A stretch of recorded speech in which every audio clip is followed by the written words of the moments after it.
Mais jamais assez, parce que tant qu'on me dira je ne savais pas qu'un enfant sur 10 minimum était victime de violences sexuelles, sachant qu'en Europe on parle d'un enfant sur 5, je me répéterai pas à tort. Parce que l'enfant, il a peur de faire du mal, il a peur qu'on le croie pas. Il ne connaît que son vécu, que sa souffrance. Donc comment on fait pour qu'il ait confiance en nous?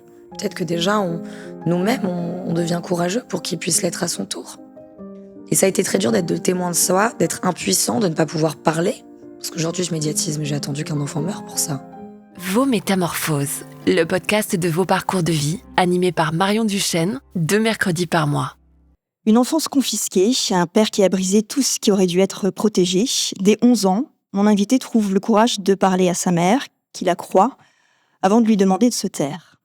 À 13 ans, la police l'entend enfin, et d'autres enfants mettent des années parfois, des décennies, avant de se souvenir du traumatisme et de libérer la parole. Alors elle en a fait son combat.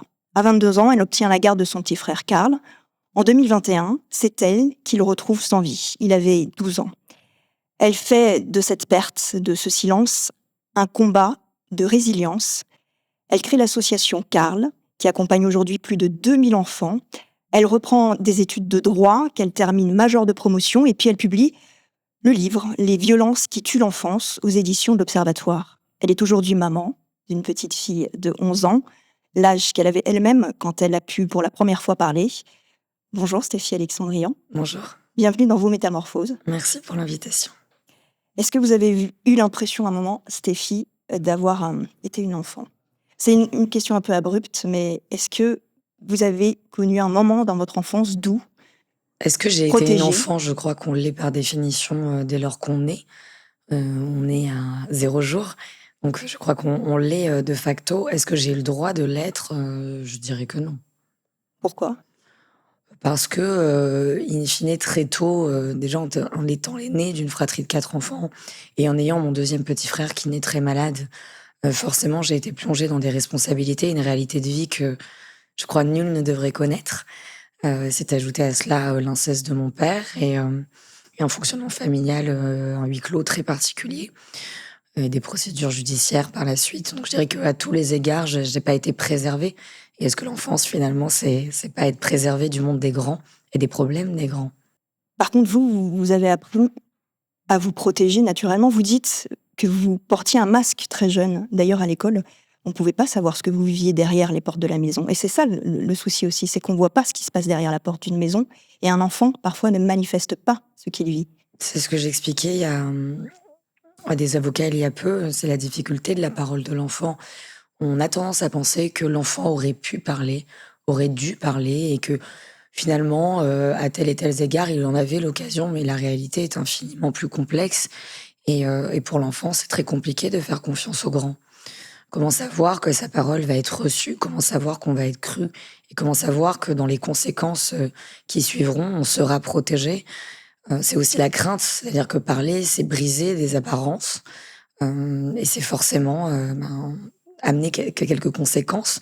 Et un enfant ne parle pas pour démolir une famille, il parle pour être protégé. Or moi, si je parlais, je savais que cela aurait des conséquences sur ma famille. Les amis, beaucoup d'entre vous nous confient écouter Métamorphose pendant leur trajet ou leur séance de sport. Alors moi-même, vous le savez, j'aime beaucoup écouter des podcasts pendant les séances de running. Ce matin, c'était encore le cas. Encore faut-il avoir une paire d'écouteurs vraiment adaptés.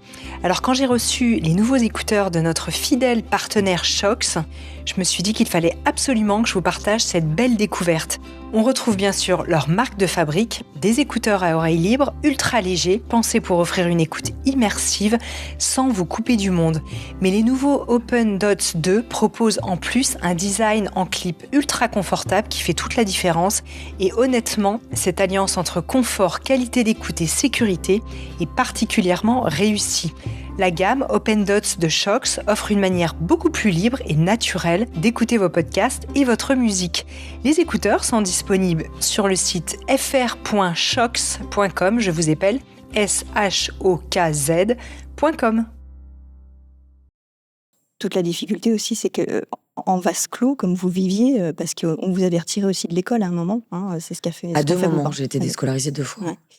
Ouais. En famille, c'est que... Comment briser le silence? Déjà, en avoir conscience. Quand est-ce qu'il y a eu un déclic pour vous, que vous aviez eu conscience que c'était pas la normalité? Pour un enfant, Les parents, ça doit être la normalité. Ce que font les parents, ça doit être la normalité quelque part. Et là, c'était pas normal. Ce sont les premiers repères, les parents. Ouais. Donc il est vrai que pour un enfant qui vit ce que j'ai vécu ou quelque chose de similaire, en lien avec des violences, quelles qu'elles soient, y compris psychologiques, c'est très complexe de repérer, à quel moment c'est normal, de ce que cela ne n'est pas. Et de surcroît, si on vit en huis clos et que pour ma part, j'ai été inscrite au CNED, donc je j'avais pas de temps accès à l'école au quotidien sur plusieurs années de ma vie. Moi, j'ai toujours su qu'il y avait quelque chose d'anormal, toujours senti que c'était une violence. Je n'ai jamais, pris plaisir dans ce que j'ai enduré et je l'ai toujours subi et ressenti ainsi. Le déclic et ce moment où je réalise que je peux demander de l'aide et que je dois le faire, c'est à l'âge de 11 ans. Quand je décide, cet énième soir où mon père, repart de ma chambre après m'avoir violée, de demander de l'aide à ma maman. Et ça me vient comme une évidence, d'une manière très très violente, si je puis dire, puisque jamais auparavant, je ne m'étais dit que je pouvais parler de cela avec ma mère et qu'elle me viendrait en aide. Et quand j'ai pensé à demander de l'aide à ma mère, je me suis pas dit qu'elle me protégerait pas. Il était évident que l'effort, et le seul et l'unique et le plus grand, était de lui parler et qu'elle allait faire ce qu'il fallait. Avec le recul, Stéphie, vous comprenez pourquoi elle vous a dit, elle vous a demandé, elle vous a entendu. Elle a compris ce qui se passait. Elle a pas douté du fait que je disais vrai. Mais elle vous a demandé de vous taire. Est-ce qu'aujourd'hui, la Stéphie que vous êtes, avec le recul, avec tout ce que vous avez vécu et fait, comprend la réaction de cette mère, de votre mère? Ma mère s'est suicidée. À partir de là, je crois que, il faut aussi la laisser tranquille. C'est ce que je pense parfois quand je lis les commentaires sur les réseaux. Je comprends l'indignation des parents, des adultes qui lisent ça, mais je trouve que c'est toujours très facile de critiquer quand on n'est pas à la place d'autrui et c'est valable pour n'importe quel sujet. Je dis pas du tout que ma mère a bien fait, je dis les choses telles qu'elles sont. Je lui ai demandé de l'aide, elle m'a pas protégée. Reste que pour avoir été à sa place plus ou moins par la suite, pour avoir, ensuite élevé mon petit frère Karl et m'être retrouvée face à mon père dans les tribunaux pour porter sa parole et essayer de faire en sorte qu'il soit entendu à la hauteur de sa souffrance, je mesure ce à quoi elle a fait face toutes ces années et je crois que ma mère, il faut aussi humaniser, non pas cautionner un adulte. De surcroît, un parent qui réceptionne une telle parole doit agir, doit protéger, sans délai et sans tergiverser. On dit pas à un enfant qui dénonce des violences sexuelles qu'il faut qu'il se taise. Mais pour ma mère, c'était plus complexe. Elle avait une enfance défavorisée, il y avait une réelle emprise de mon père sur elle, pas des violences conjugales ou au sens propre, comme on l'imagine, avec de la violence physique, du moins moi je n'y ai jamais assisté. Mais elle était seule, vulnérable. Et quand elle me dit: «Si tu parles, tout le monde va mourir», et elle explique cela, elle me dit: «Le bébé que je porte, Karl, mon plus jeune frère donc, ben, je vais le perdre, faire une fausse couche». Quand elle me dit: «Ton frère Tim, qui est très malade, va finir dans un hôpital où il n'aura pas les mêmes soins et il va en mourir», et enfin, mon frère cadet, Peter, lui, trop fragile, se suicidera. Est-ce qu'elle a tort quand on sait que depuis, en l'espace de 2 ans, j'ai perdu ma mère et mes 2 frères? Et que mon père, lui, vit libre. Donc, je crois qu'il faut comprendre aussi sa psychologie, sa vulnérabilité, et surtout insister sur le fait qu'elle s'est jamais pardonnée pour cela. Elle s'est ôté la vie il y a 7 ans maintenant. Vous qui accompagnez aujourd'hui des jeunes qui vivent la même chose, c'est complexe en fait ce qui se cache au sein des familles, ces histoires. Vous le démontrez là, tout n'est pas tout blanc et tout noir en fait, c'est ce que vous Moi, dites. j'aime la nuance et je pense que la Bah oui, vérité. Alors, la nuance a ses limites. Est-ce qu'un père pédocriminel doit pouvoir voir ses autres enfants librement? Bon, il est évident que non. Il faut savoir dire les choses aussi, mais sur des profils comme ceux de ma maman, enfin, celui de ma maman, je crois qu'il faut comprendre aussi à quel point le système a été défaillant et ne l'a pas protégée elle-même. Parce que ma mère n'a pas toujours été comme ça. Elle ne m'a pas protégée à l'âge de 11 ans. Mais quand à l'âge de 13 ans, les procédures s'enclenchent, au bout de quelques mois, elle finit par prendre la mesure et demander le divorce. Alors elle est acculée, c'est-à-dire qu'on lui reproche, une omission de porter secours et non-dénonciation. Donc on lui dit: «Vous avez été maltraitante, vous n'avez pas protégé votre enfant et qui plus est, elle était violente avec moi». Mon père l'était d'autant plus qu'elle. Et au final, on lui dit: «Ben, vos enfants, on va pas les protéger du père. Vous allez envoyer les petits frères de Stéphie, vos autres enfants, au parloir, rendre visite au père, qui est incarcéré en détention provisoire pour des faits de viol incestueux sur la personne de sa fille mineure». Et ensuite, on lui dit, à la sortie de prison de mon père, ils vont aller un week-end sur 2, la moitié des vacances, chez le père. Il faut aussi comprendre ma mère. Oui, elle n'a pas fait ce qu'il fallait, mais quand elle a été prête à le faire, quand elle a demandé de l'aide, la réponse de la justice a été: «OK, il est incarcéré pour ces faits-là. OK, ensuite il est condamné, mais c'est pas notre problème pour les autres enfants. Ils vont y aller librement». Et le magistrat qui a pris ces décisions a été pendant des années, ces derniers temps, à la tête de la Civis, qui est la commission contre ces violences sexuelles. Donc c'est pour dire que On a beau prêcher une parole, il faut croire l'enfant, il faut faire ce qu'il faut. Soyons un peu plus honnêtes sur les difficultés et sur la réalité du système. Vous évoquiez il y a un instant votre père. Vous n'en parlez presque jamais avec de la haine, mais en tout cas avec précision, sur tous les faits qui se sont passés. Euh, Pourquoi c'est important pour vous de ne pas vous laisser ronger par la haine, en fait? Parce qu'on ne sent pas de haine chez vous. Non. Tout est transformé en action, en fait. J'ai eu de la haine. On peut parler de ça. Moi, je trouve que c'est intéressant et je crois que c'est une question à laquelle j'ai jamais répondu. Quand j'étais placée en foyer, parce que quand les procédures s'enclenchent, 2 ans après avoir parlé à ma mère, euh, au début, très vite, je dirais même au fur et à mesure des mois, j'ai commencé à mesurer l'ampleur. Je savais d'ores et déjà que c'était pas normal. Mais en comprenant que me taire, c'était pas protéger mes frères, mais protéger mon père et ma mère par ricochet, eh bien, je prenais toute la mesure de la réalité que j'avais endurée. Mais quelle responsabilité à votre âge, tout ça, en fait, sur vos épaules? J'y portais beaucoup et encore aujourd'hui, évidemment que je le porte beaucoup, mais je me leurre pas vis-à-vis de ça. Je suis en phase avec ce que je porte et c'est aussi parce que je fais face et que j'apprends chaque jour à mieux vivre avec, à mieux composer, que je vais si bien, si je puis dire. Enfin, pour en revenir à cette question, j'ai détesté mon père un temps, quelques mois, pas plus. Ça m'a rongée. Quel enfer de vivre avec ces sentiments. C'est beaucoup de colère et en réalité, la haine vous grignote et elle empie sur tout. Moi, je n'avais pas envie de ça pour moi. Et je crois que c'était aussi me respecter, qu'à un moment dire, moi, je vais pas me laisser aller à cela. Et je vais me concentrer sur moi, sur les gens que j'aime, sur tout ce que je peux vivre après ça, tout ce que je peux faire. Parce que sinon, là, il aura gagné. Parce qu'évidemment que quand on regarde les faits et aujourd'hui ce qu'il en est, c'est-à-dire que lui est lié, sans surveillance, il passe tout l'été avec mon demi-frère sans que ni un travailleur social ni la justice n'interviennent, alors que ça fait 5 ans que je parle maintenant, 5 ans que mon petit frère Karl est décédé.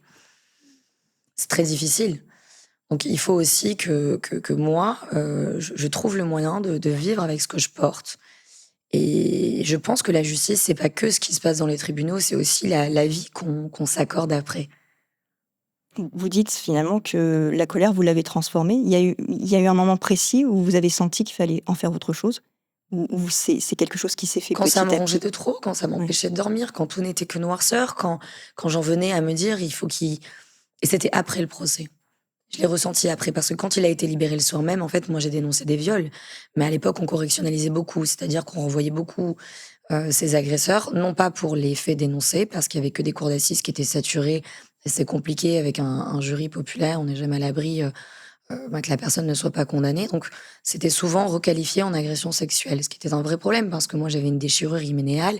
Et donc, pour moi, cette virginité, cette première fois, quand toutes les jeunes filles, je ne l'avais pas vraiment, en tout cas au sens propre. Et j'ai vécu vraiment à la fois cette requalification, mais aussi le fait qu'il ne soit condamné qu'à 3 ans, dont une année ferme. Et vu qu'il avait déjà effectué 1 an, il est sorti le soir même du procès. Et moi, j'ai été renvoyée en foyer, là où je me faisais casser la figure, insultée, maltraitée, où je rasais les murs, je vivais dans la peur, je pouvais même pas descendre manger le soir, tellement c'était de la violence. Je me nourrissais de conserves de maïs et de paquets de chips premier prix. Ça a été ça ma réalité pendant les 2 ans de mon placement. Et donc, quand il est libéré, je l'ai extrêmement mal vécu. Parce que moi, j'étais punie. Moi, ma fenêtre de chambre, j'avais des barreaux. Et lui, il vivait sa meilleure vie. Moi, j'avais même pas de quoi m'habiller, payer un mascara parce que j'étais au lycée, j'avais 2 ans d'avance à l'école. Donc tout ça a été très dur et j'étais privée de mes frères que je ne pouvais voir qu'en vite médiatisé alors qu'ils étaient toute ma vie. C'était ce qui me raccrochait à la vie, à la famille. Parce que ça aussi, c'est la famille. La famille, c'est pas que les parents, c'est aussi les frères et sœurs.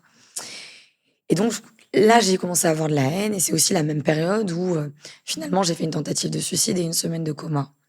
Et en voyant à quel point ça m'a fait du mal, et finalement c'était moi que je punissais par ce ressentiment, j'ai tout simplement choisi une autre voie, mais j'ai pas grand mérite si ce n'est peut-être d'avoir été lucide face à ça. Vous avez choisi de servir la justice puisque vous avez repris vos études de droit, Stéphie.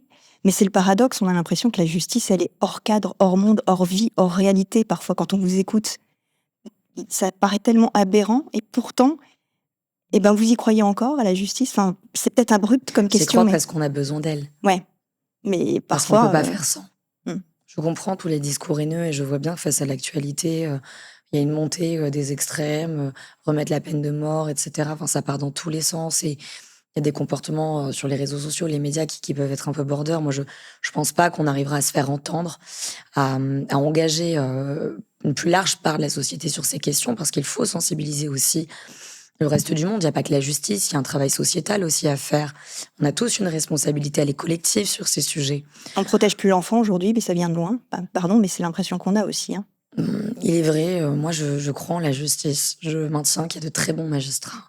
Il y a des gens qui aujourd'hui probablement m'écouteront et ont besoin aussi de ne pas se sentir seuls dans l'éthique qu'il a leur et tout l'investissement qu'ils mettent dans leur travail quotidien, 7/7, 24/24. Et ça, il faut en parler.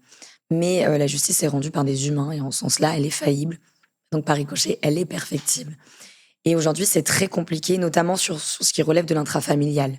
On a un vrai problème au niveau du maintien du lien. Et c'est tout ce que je dis dans cet essai, les violences qui tuent l'enfance. C'est aussi assez central, c'est-à-dire que cela concerne les violences dites éducatives. Je refuse à dire ordinaire parce que ça contrevient à les banaliser. Et même éducative, c'est border aussi. Que ce soit l'enfant co-victime de violences conjugales, cet enfant qui voit son père frapper sa mère, même s'il ne s'en souvient pas parce qu'il était bébé, par exemple, ou qui dort dans une autre pièce. La question de l'enfant victime de violences sexuelles intrafamiliales, il y a quelque chose qui est redondant dans une grande part des décisions de justice, qui est le maintien du lien. Et où finalement, on remet toujours le parent au centre, le rétablissement, le maintien de la relation père-fils, mère-fils, par exemple, ou mère-fille. Je dis père-fils parce que je pense à mon petit frère Karl. Et c'est très problématique. Mon père, quand il a été condamné pour des violences sexuelles sur moi, même si ça n'a été au final comme condamnation que des agressions sexuelles. Déjà, je pense qu'il a un petit peu de trop. Une agression sexuelle, un geste de trop incestueux. Par définition, je viens de le dire, il est de trop. Ça a été très difficile pour moi de faire face à une justice qui, pour autant, maintenait son autorité parentale. C'est-à-dire qu'on lui dit, vous êtes un pédocriminel, vous avez été incestueux avec votre enfant, vous n'avez pas respecté la loi pénale, mais pour autant, vous conservez vos droits. Quand on vous écoute, Stéphie, on voit que c'est aussi une question de qu'est-ce qu'être un père, une mère, un parent. Vous l'êtes devenu à 17 ans. Vous êtes tombée enceinte à 17 ans, mais vous avez cette petite fille, enfin qui a 11 ans maintenant. Qui est très grande, oui. Qui est très grande. Et vous dites que ce n'est absolument pas un accident. Ça a changé les choses. On dit toujours qu'il y a un avant-après, mais ça a changé les choses de devenir maman, si jeune aussi. Alors, quand je dis que c'est pas un accident, évidemment que c'était pas un choix. J'ai pas délibérément à 17 ans eu cette idée géniale de me dire je vais devenir une mère presque adolescente. En tout cas, j'étais pas encore majeure.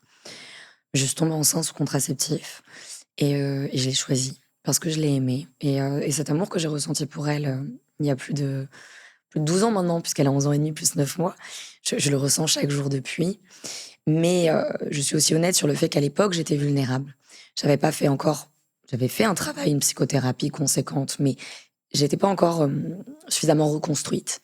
Et donc, j'ai dû grandir aussi avec elle. Et j'ai dû être responsable, et je crois, elle peut pas en témoigner maintenant, mais qu'elle le dira elle-même. J'ai fait le travail qu'il fallait, je suis vigilante chaque jour. Et je peux dire qu'effectivement, ça a changé quelque chose parce que en donnant la vie, je suis devenue responsable.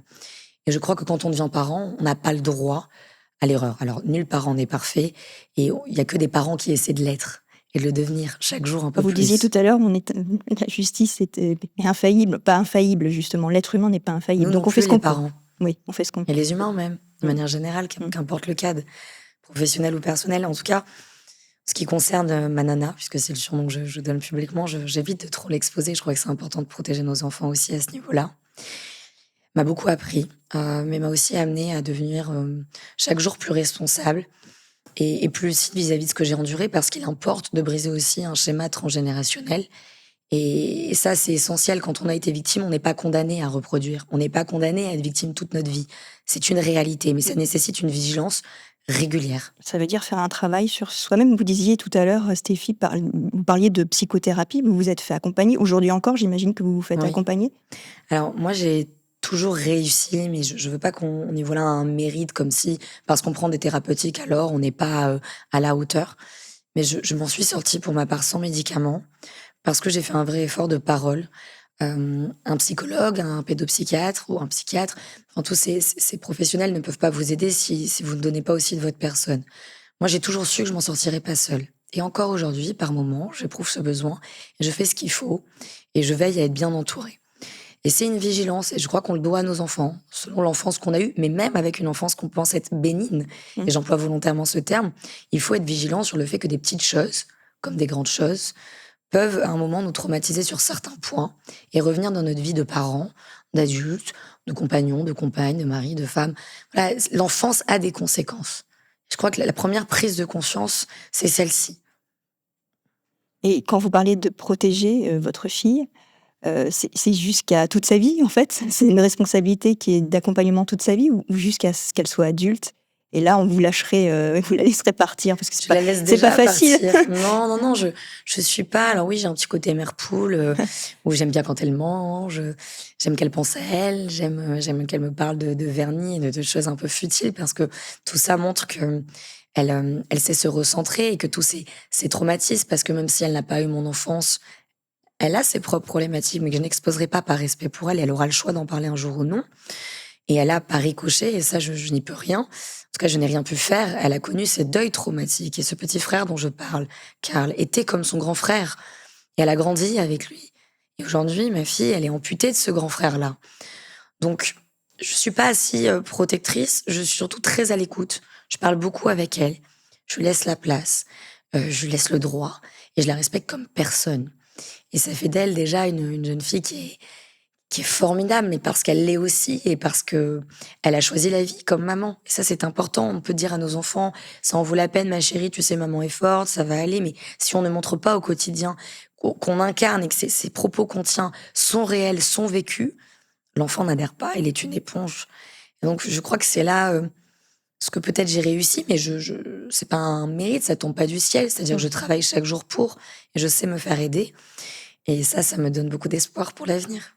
Et le fait de parler, heu, de ce que vous avez vécu, de le répéter, est-ce que parfois ça renchérit pas le trauma? C'est une question qu'on a Alors je déjà dû vous préserve beaucoup poser, ma fille là-dessus, hein. Ma fille est pas, Stéphie, mais c'est vrai que, à en parler tout le temps, est-ce que ça vous fatigue pas parfois? Ça vous épuise pas de j'en parle pas tout le temps. Déjà ma fille, je la préserve énormément de tout ça. Il y a des choses qui lui sont accessibles et elle connaît quand même, les grandes lignes de la vie de maman. Ça a été fait accompagné par, des professionnels, de santé. Ça me semblait important qu'elle puisse avoir des relais. Maintenant, si on en revient à ma simple personne, à savoir, qu'est-ce que ça fait de témoigner depuis 5 ans, effectivement, il serait peut-être temps que je fasse la comptabilité de combien de fois j'ai répété. Beaucoup, mais jamais assez, parce que tant qu'on me dira: «Je ne savais pas qu'un enfant sur 10 minimum était victime de violences sexuelles», sachant qu'en Europe, on parle d'un enfant sur 5, je me répéterai pas à tort. Cette période est un peu complexe puisqu'il faut parler de cet essai, il faut que ce livre soit lu, il faut qu'il soit acheté. Moi, je l'ai fait pro bono.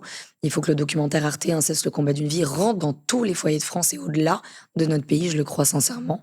Moi, je n'y gagne rien, mais je crois que la société y a un intérêt et que ça peut sauver des vies. C'est la raison pour laquelle j'ai donné de mon temps et effectivement de cette chose qui est difficile, se répéter encore et toujours. Sur l'année, je me répète pas aussi souvent que je le Mmh. fais actuellement. Fort heureusement, et je sais doser. C'est aussi ça peut-être ma force, c'est que je me connais bien dans la souffrance parce que la vie m'a éprouvé plus d'une fois. Et donc, je sais mettre des limites, un cadre et me préserver. Et je suis très à l'écoute aussi. Et donc, je vais profiter aussi de vacances parce qu'il faut des vacances et il est vrai que j'en ai pas pris assez les derniers temps. oui, on sent cette force chez vous, hein, quand même. Enfin, c'est vrai, vous avez su transformer, tout ça en quelque chose de des limites justes et saines. Ça se ressent en tout Un cas, Stéphie. équilibre. Un équilibre, c'est peut-être alors c'est le bon mot. On va évoquer, puisque vous en parliez tout à l'heure, celui qui a été le grand frère de votre fille quand même et qui était votre petit frère Karl, qui un jour vous a supplié de le protéger de votre père. Est-ce que cet appel à l'aide a changé quelque chose pour vous? Il y a eu un avant-après ou pas du tout? Ou, ça a été un déclic pour votre combat plus tard? J'aurais aimé que cela n'arrive jamais. J'aurais Oui. rêvé que dans le meilleur des mondes, un père pédocriminel ne récidive pas sur ses enfants. J'aimerais vous dire que ces hommes-là, ils font une fois, ils sont condamnés, le problème est réglé. Ça marche pas comme ça. Et ça, c'est du quasi systématique. C'est l'exception qui confirme la règle quand il en est autrement, et encore que. Il faut être vigilant.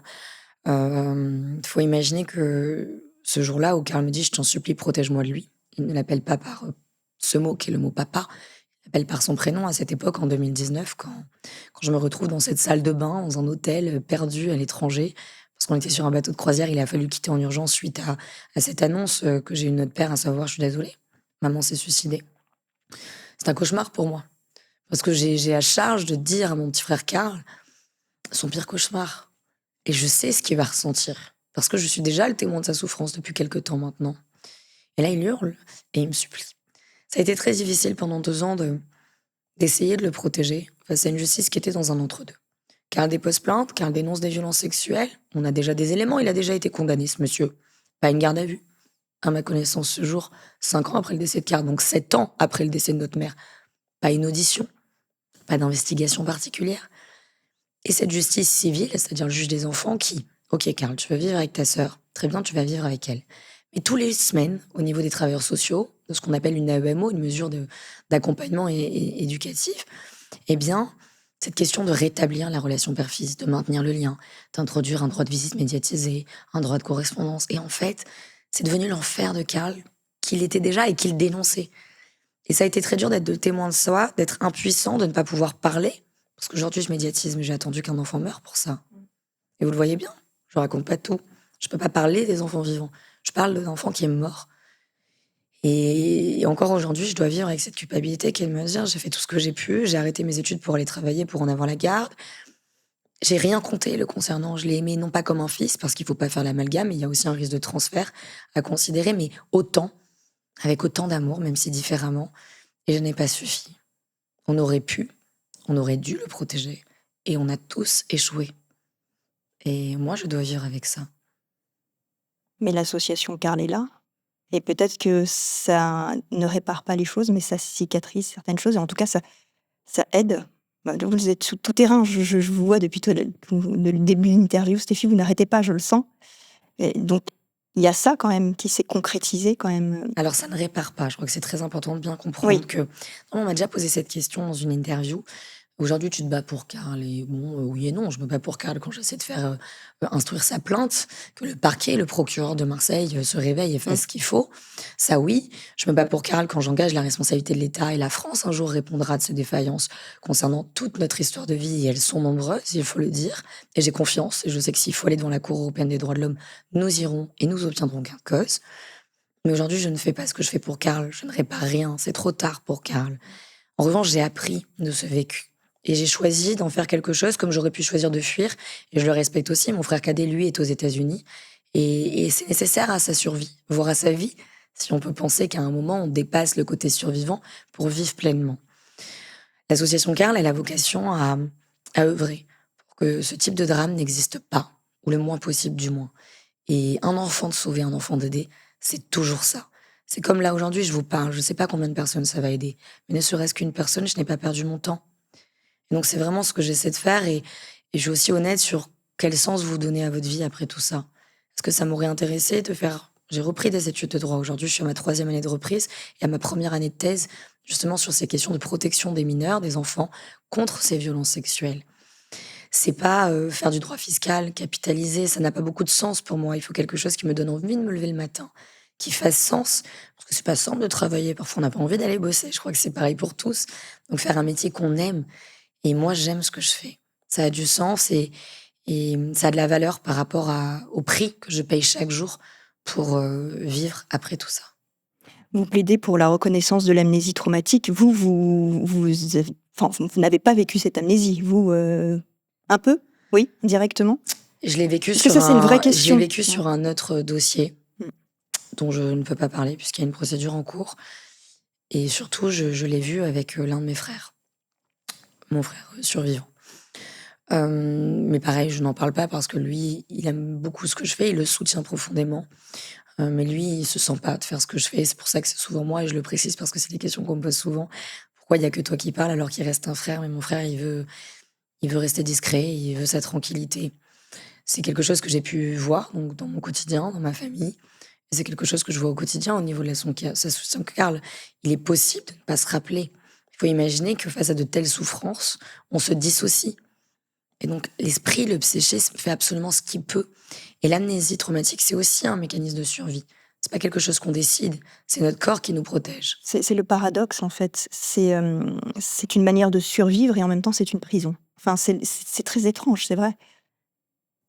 En même temps, ça protège et en même temps, ça... Il y a un temps pour tout et c'est là aussi qu'il faut rappeler que le temps de l'enfant n'est pas le temps de la justice. Et c'est encore très compliqué d'expliquer à tout système, ou en tout cas à certaines personnes qui le composent, qu'un enfant a son propre rythme et que face à de telles violences et de tels traumatismes, le psychisme fait ce qu'il peut. Qu'est-ce qu'on met en place pour assurer une libération de la parole de l'enfant, en fait? Déjà, il faudrait une grande et rapide, parce que je crois qu'on a déjà trop traîné, amélioration de la société. Je crois qu'il faut une prise de conscience. On ne peut pas attendre de la justice qu'elle prenne conscience si on a déjà un pourcentage énorme de notre société qui ne le fait pas elle-même. Vous voyez bien que sur ces questions, les hommes sont peu nombreux, trop peu nombreux, non pas parce qu'ils sont tous pédocriminels ou violents ou maltraitants, mais parce que je crois qu'ils sont pas à l'aise avec ces questions et ils n'osent pas s'en emparer. Et c'est vrai que ce sont des sujets qui mettent mal à l'aise, des sujets qu'on n'a pas envie de voir quand on allume son téléphone, quand on ouvre un journal, parce que ça plombe le moral, ça fait peur, ça angoisse. Et moi, je crois qu'au contraire, il faut faire face, il faut s'intéresser, il faut m'écouter quand je parle, mais pas que moi, on est nombreux à parler. Et c'est important, ça aussi, de limiter la personnification qui amène des dérives sur ces questions en matière d'engagement. Et moi, je dirais que je me considère engagée, pas militante, pas activiste, je suis plus réservée là-dessus. Mais il faut se sensibiliser. Comment on peut attendre des enfants qu'ils nous parlent, à nous les grands, à nous les adultes, quels que nous soyons autour de lui, proches, enseignants, profs de sport, profs de danse, enfin, peu importe finalement, médecins, infirmiers, si nous-mêmes on n'arrive pas à aborder ces sujets. Et on voit bien qu'aujourd'hui c'est infiniment complexe. Et on a encore ce truc de se dire, ça reste le père, ça reste machin. Il faut se poser la question, à quel moment c'est trop? À quel moment c'est pas parce que c'est le père qu'on n'est pas prêt à rompre le lien? Qu'est-ce qu'on laisse subir l'enfant jusqu'à temps qu'on agisse? Il faut l'écouter et l'entendre, cette parole, quand Et l'enfant l'enfant parle. parle à la Enfin, hauteur aussi des portes qu'on lui ouvre. oui. Parce que l'enfant, il a peur de faire du mal, il a peur qu'on le croie pas. Il ne connaît que son vécu, que sa souffrance. Donc comment on fait pour qu'il ait confiance en nous? Peut-être que déjà, nous-mêmes, on devient courageux pour qu'il puisse l'être à son tour. Vous avez accompagné un garçon, Yanis. C'est l'un des premiers jeunes que vous avez accompagné, d'ailleurs, avec l'association Carl. Il est mort en mars 2025, après avoir appris par une tierce personne la libération anticipée de son agresseur, finalement sans que la justice ne l'ait prévenu. Il n'a pas été alerté.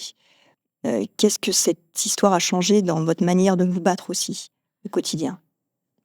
Alors, quand Yanis décède, c'était un cataclysme. J'ai justement créé et fondé cette association pour que mon petit frère Karl ne soit pas mort pour rien. Donc l'idée, c'est que les enfants ne meurent plus. Soit qu'on ne les tue plus, le cas de Liana, soit qu'ils ne se tuent plus du fait de ces violences. Et pour moi, ça revient presque au même, je crois. Donc ça a été difficile. Et puis, on a beau dire qu'on est des professionnels, les enfants qu'on fréquente, qu'on accompagne, on s'attache. Comment ne pas aimer un enfant? Je crois que tout être humain digne de ce nom aime les enfants, mais dans le bon sens, pas dans le sens de la pédophilie, je le précise quand même pour pas faire d'amalgame. Quand Yanis décède, moi je fais un master spécialisé à l'université d'Assas, je change mon sujet et je décide de travailler, de faire la recherche sur cette question. C'est-à-dire comment on accompagne l'enfant victime de violences, pas seulement sexuelles, de violences, après la condamnation définitive de l'auteur. Le cas d'Yanis. Qu'est-ce qu'on a fait pour Yanis après que son agresseur ait été condamné? Le droit pénal prévoyait pas grand-chose, notamment le droit de l'exécution des peines, si je puis dire. Donc il a fallu faire un état des lieux de ce qui était prévu par la loi et surtout se bouger pour que la loi prévoie mieux. Parce qu'en 2021, on a légiféré et le gouvernement a pris un décret pour changer la loi et pour faire en sorte que les victimes de violences conjugales soient systématiquement informées de la libération de leur agresseur, même si elles le refusent. Et tout un tas d'autres choses. On a par exemple le téléphone grave danger, le bracelet anti-rapprochement. On n'a rien de tout ça pour les enfants. Et donc, sur la base de mon mémoire, on a travaillé avec 2 députés que sont Laure Miller et Virginie Duby-Muller pour proposer une proposition de loi transpartisane qui a été votée à l'unanimité à l'Assemblée nationale au mois de mai dernier, dans le cadre de la semaine transpartisane, afin que dorénavant, et c'est là que j'en veux un petit peu aux médias parce qu'ils ont tous un peu résumé grossièrement le truc, c'est pas seulement prévenir les victimes de la libération anticipée de leur agresseur aujourd'hui, c'est aussi faire en sorte qu'elles puissent être consultées, c'est-à-dire formuler des observations préalablement à toute décision de libération, mais c'est aussi contraindre le juge de l'application des peines qui décide ou non de cette libération anticipée, de l'opportunité d'interdire à l'agresseur, à l'auteur définitivement condamné, de résider à proximité de la victime. Parce que Yanis, non seulement il n'a pas été prévenu qu'on libérait son agresseur à moins de la moitié de sa peine, alors je le rappelle, cet homme-là, il avait déjà été condamné 3 fois. Il était multirécidiviste, il encourait 14 ans, il n'a été condamné qu'à 5 ans. Il est sorti au bout de 2 ans et 4 mois. Mais au-delà de cela, on a autorisé cet homme à vivre à moins de 3 kilomètres de chez lui. Aujourd'hui, ses parents croisent quasiment toutes les semaines l'agresseur de leur enfant. Ça fait plus d'1 an, on signale au parquet et rien ne se passe. Il peut se rendre librement sur la tombe, c'est-à-dire au cimetière où est inhumé leur enfant. Et moi, j'ai plein de dossiers au niveau de l'association Carl. J'ai notamment 3 enfants reconnus victimes de viols incestueux du père, qui a été libéré, pareil, à moins de la moitié de la peine, autorisé à vivre dans la même rue. Donc remettre l'écoute de la victime au centre du système quand même. Enfin, Alors, il faut faire attention sur l'exécution des peines parce qu'on peut pas rendre la justice 2 fois. Et là, je me fais un peu l'avocat du diable, mais faire du droit et du juriste, c'est aussi être capable de penser des 2 angles, des 2 points de vue. C'est difficile à entendre, je le comprends. Si je parlais qu'en termes psychosocial, en tant qu'humaine, je vous parlerais avec beaucoup de cœur, mais je serais pas juste en matière de droit. Donc se pose quand même la question de comment faire en sorte que la victime existe après la condamnation, sans pour autant porter atteinte aux droits et libertés de la personne condamnée. On a une constitution qui consacre des libertés fondamentales. Il faut le respecter, sinon on peut faire passer aucune loi, puisqu'elles sont pas constitutionnelles. Donc c'est poser la question de trouver un équilibre et de trouver une place pour la victime. Sans être partie à l'exécution des peines, elle peut exister. Et protéger la victime, est-ce que finalement c'est pas aussi protéger l'auteur ? Parce qu'on le sait, il y a un risque de récidive qui est important, donc c'est pas parce qu'on le libère qu'on peut tout laisser faire. Et la victime, elle a le droit de se reconstruire. Elle doit avoir ce droit-là. Elle doit pouvoir vivre en paix. Elle doit pouvoir sortir de chez elle sans se dire « je vais le croiser ». C'est pas normal qu'un enfant de 17 ans s'est dit « tout ce qui me reste pour reprendre le contrôle, c'est me supprimer ». Et c'est ce que Yanis a voulu nous dire. Il a laissé une lettre, c'est très clair. C'était trop pour lui, c'était l'insulte de trop. Il ne pouvait pas vivre avec ça, dans ces conditions-là. Et je crois que nous, les adultes, et la justice y compris, doivent veiller à garantir des conditions de vie humaines et à la hauteur des enjeux de protection de l'enfant. L'enfant a des besoins fondamentaux, il faut les respecter. Vous l'avez dit tout à l'heure, Stéphie, vous n'êtes pas une militante, mais vous êtes une femme engagée.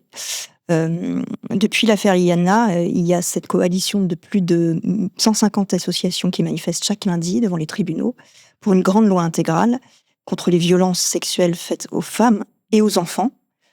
Est-ce que vous sentez un basculement sociétal aujourd'hui ? C'est peut-être une grande question, vaste question, et c'est peut-être...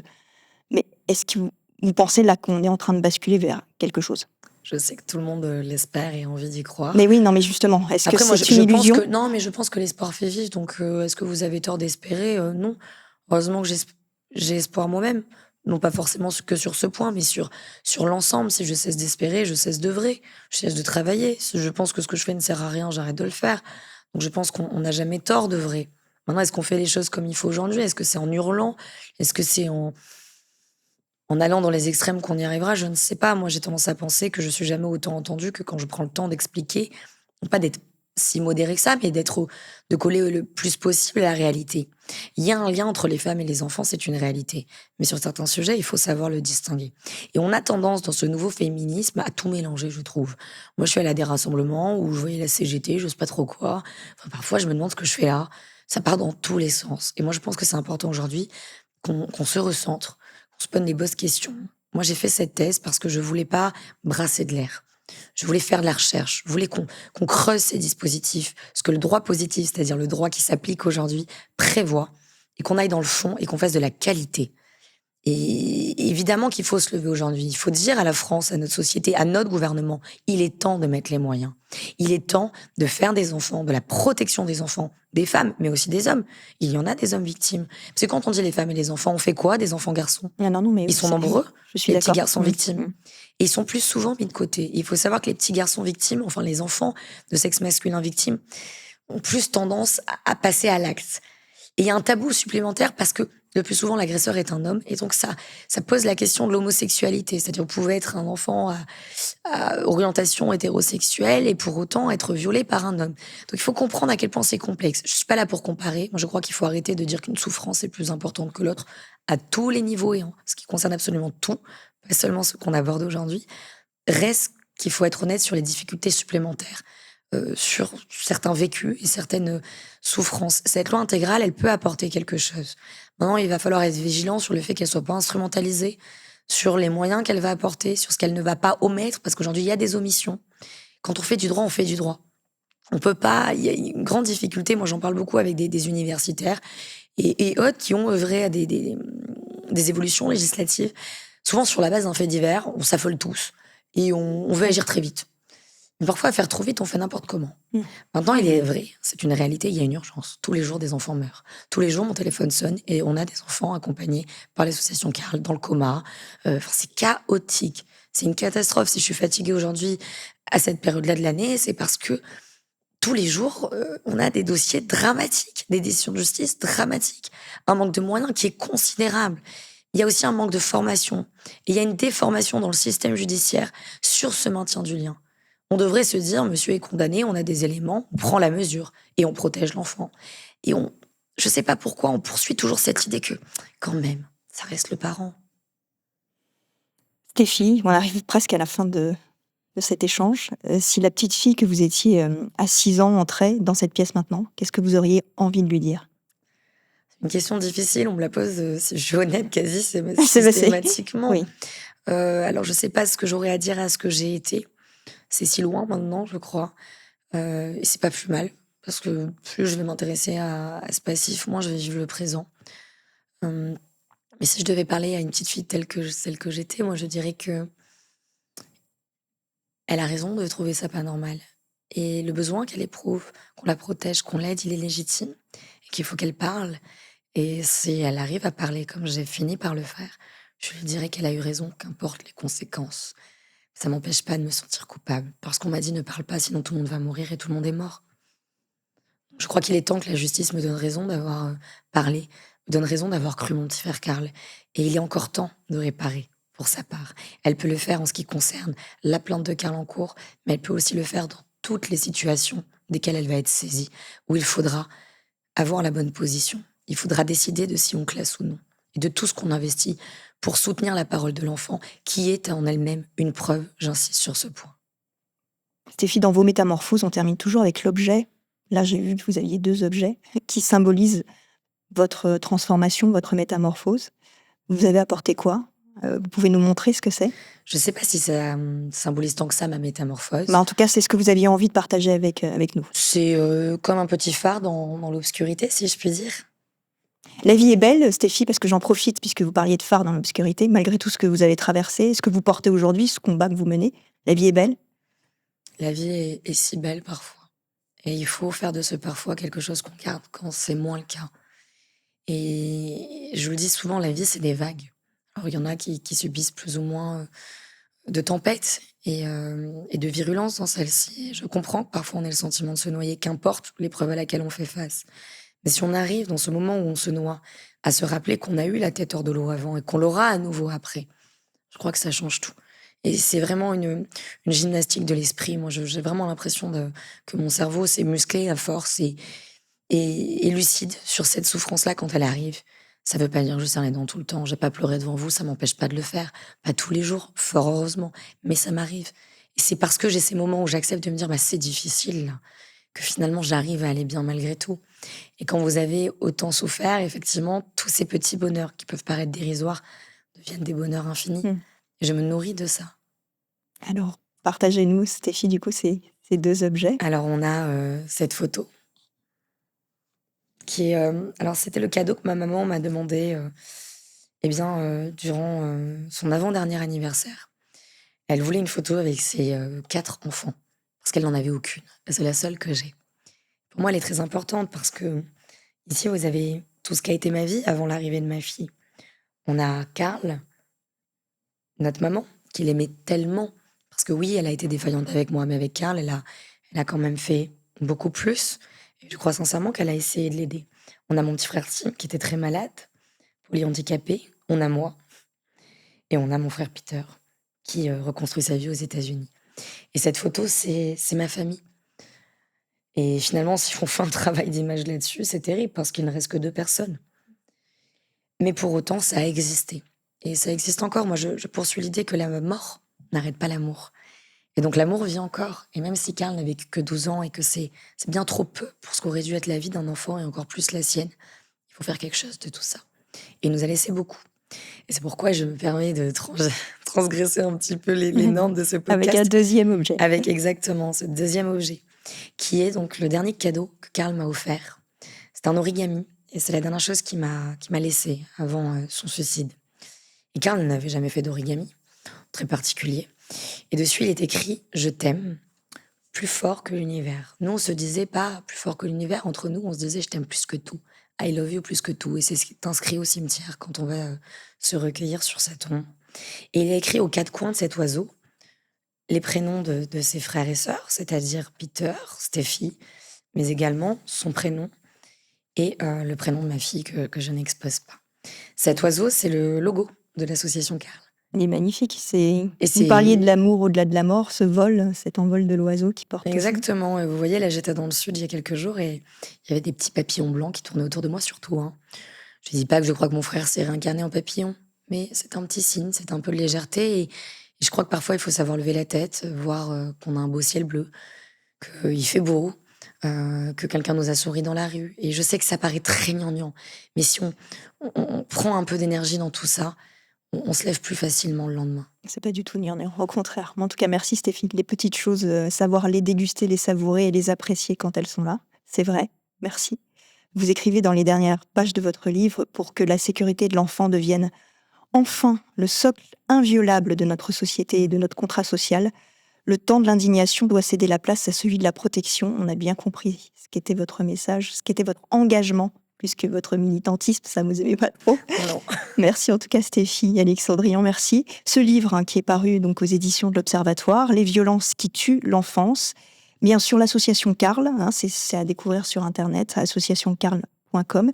Et puis ce documentaire que vous avez évoqué, Inceste, le combat d'une vie, qui est également disponible sur Arte TV. Et sur YouTube. Et sur YouTube. Et peut-être insister sur le fait que l'association Karl est reconnue d'intérêt général et qu'il n'y a pas de petit soutien. Même 1 centime, c'est 1 centime et nous avons besoin de moyens.